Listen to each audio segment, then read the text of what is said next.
17-bölüm. Алар Амфипол жана Аполлония шаарларын аралап өтүп, Тессалоника шаарына келишти. Ал жерде жүйүттөрдүн синагогасы бар эле. Павыл адаттагысындай эле алардын синагогасына кирип, 3 ишембик катары менен аларды ыйык жазуунун негизинде окутту. Машаяктын азап чегип өлүп, кайра тирилүүсү керек болгондугун аларга түшүндүрүп, далилдеди да, мен силерге жарыялап жаткан Ыйса ошол Машаяктын өзү деди. Ошондо алардын ичинен кээ бирлери Исага ишенип, Павыл менен Сыласка кошулушту. Алардын арасында Кудайга табынган көптөгөн элиндер, атактуу аялдар бар эле. Бирок Исага ишенбеген жүйүттөр көрө албастык кылып, аянтка бузуку кишилерди чогулта калышты да, шаарга дүрбөлөң чүрө башташты. Анан алар Жасондун үйүнө келишти да, элдин алдына чыгаруу үчүн Павыл менен Сыласты издешти. Аларды таппай коюшкандан кийин Жасонду жана кээ бир туугандарды шаар башчыларынын алдына сүйрөп барып, бүт дүйнөнү дүрбөлөңгө чүргөн адамдар бул жакка да келишти. Жасон аларды үйүнө кабыл алды. Булардын бардыгы Иса деген адамды падыша деп эсептеп, Римдик падышанын буйруктарына каршы чыгып жатышат деп кыйкырышты. Мунуккан элдин да, шаар башчыларынын да тынчы кетти. Бирок булар Жасондон жана башка бир туугандардан кепилдик кат алышкандан кийин аларды бошотуп жиберишти. Бир туугандар болсо Павыл менен Сыласты түн ичинде Бероя шаарына шашылыш түрдө жөнөтүп жиберишти. Экөө ал жерге келишкенде жүйүттөрдүн синагогасына барышты. Бероялык жүйүттөр Тессалоникалык жүйүттөргө караганда акылдуу эле. Алар Кудайдын сөзүн чын жүрөктөн кабыл алышты жана чын эле ушундайбы дешип, күн сайын ыйык жазууну изилдешти. Ошентип Бероялык жүйүттөрдүн көпчүлүгү Исага ишенип калышты. Алардын арасында элиндердин көптөгөн атактуу аялдар менен эркектери да бар эле. Тессалоникалык жүйүттөр Павылдын Бероя шаарында да Кудай сөзүн жарыялаганын билишкенде, ал жакка да барып элдин тынчын кетирип дүрбөлөң чүрүштү. Ошондо бир туугандар Павылды шашылыш түрдө деңиз тарапка жөнөтүштү. Сылас менен Тиметей болсо ошол жерде калышты. Павылды узатып чыккандар аны Афин шаарына чейин узатып барышты. Алар Павылдын Сылас менен Тиметей мага мүмкүн болушунча тезирээк келишсин деген тапшырмасын алып, кайра артка кайтышты.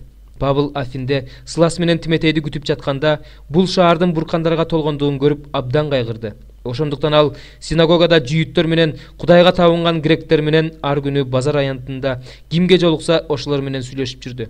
Ошондо Эпикур деген философтун окутуусун жактагандар жана Стоа деген философиялык агымдын өкүлдөрү да жолукту. Алардын бирөөлөрү бул келжирек эмнени айтмакчы болуп жатат дешсе, дагы бирөөлөрү ал чет элдик кудайлар жөнүндө үгүт таратып жүрөт окшойт дешти. Анткени Павыл Иса жөнүндө жана тирилүү жөнүндө жарыялап жүргөн эле. Анан алар Павылды Ариапакка алып келишти да, сен үгүттөп жүргөн бул жаңы окутуу эмне деген окутуу экендигин билсек болобу? Анткени сен бизге таң каларлык нерсени угузуп жатасың. Ошондуктан биз мунун эмне экендигин билгибиз келет дешти. Анткени афиндиктер жана ал шаарда жашаган чет өлкөлүктөр өздөрүнүн убактыларын кандайдыр бир жаңы нерсе жөнүндө сүйлөө менен же угуу менен гана өткөрүшчү. Павыл Ариапактын ортосуна туруп алып мындай деп сүйлөдү.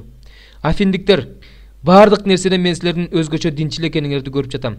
Анткени мен силердин ыйык жайларыңарды кыдырып карап жүрүп, белгисиз Кудайга деген жазуусу бар курмандык чалынуучу жайыңарды көрдүм. Мен силерге өзүңөр билбесеңер да урматтап жүргөн ошол Кудай жөнүндө айтып берейин.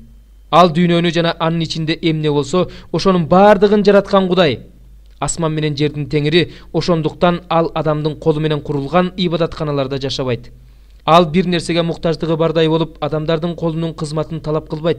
Анткени бардыгына өмүр, дем жана керектүү нерсенин бардыгын берген ал өзү.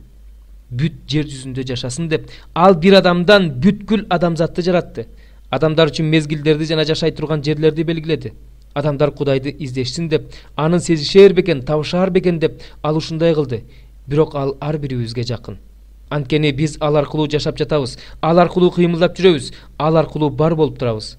Бул жөндө силердин кээ бир акындарыңар биз анын тукумубуз дешкен. Эгерде биз Кудайдын тукуму болсок, анда Кудайды адамдын чыгармачылыгы же тапкычтыгы менен алтындан же күмүштөн же таштан жасалган кандайдыр бир буркан деп ойлобошубуз керек. Ошондуктан Кудай биздин билбестик кылып жүргөн убакыттарыбызды эсине албастан, азыр бардык жерде бардык адамдарга тобо кылууну буйруп жатат. Анткени ал бир күндү белгилеп койду. Ошол күнү ааламды өзү алдын ала белгилеп койгон адам аркылуу адилеттик менен соттойт. Аны өлгөндөрдүн арасынан тирилтүү менен ал муну бардык адамдарга далил катары көрсөттү. Өлгөндөрдүн тирилери жөнүндө угушканда кээ бирөөлөр шылдың кылышты. Кээ бирөөлөр болсо биз бул тууралуу сенден башка жолу угабыз дешти. Ошондо Павыл алардын арасынан чыгып кетип калды. Бирок кээ бир эркектер аны ээрчип жүрүп Исага ишенип калышты. Алардын арасында Ареопаг кеңешинин мүчөсү Дионисий, Дамар деген аял жана башкалар бар эле.